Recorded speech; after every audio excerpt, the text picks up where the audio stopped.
Good morning. Today is one of the very interesting passages about David from 2 Samuel chapter 18. And in this chapter, David's men are going out. They won't let David go for fear of his safety, but the men are going out to hunt for Absalom. Absalom's David's son, and they had always had a tenuous relationship.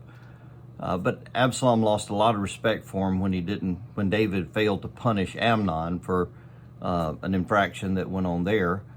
And then later on, Absalom, he would take terrible advice. And he took over or usurped the throne of David in Jerusalem.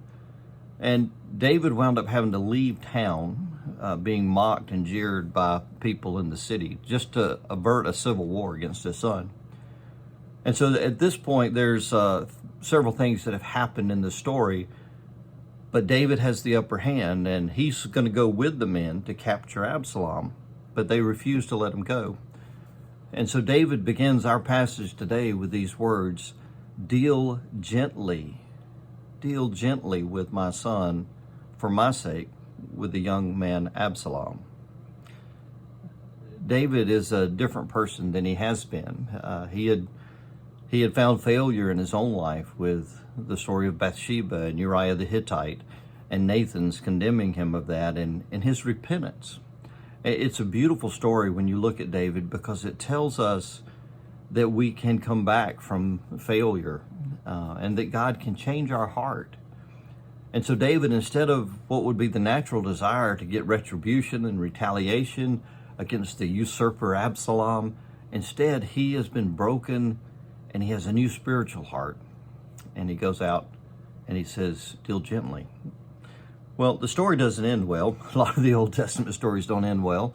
Absalom gets caught in a tree, and David's men basically beat him to death, and David's upset about that. But I think the bigger story here is when I think of maybe how God deals with us. Because when we sin, we usurp God's authority in our life, and we take our own authority. And yet God deals gently with us. And so David, being an image of Christ in the Old Testament, can be seen here as God deals with us. Deal gently with my children. And so I hope this week we not only think of how God deals gently with us, but we begin to think about how we deal with other people when we could seek retaliation and retribution, but instead we seek a gentleness that leads them to love. God bless you and have a wonderful week.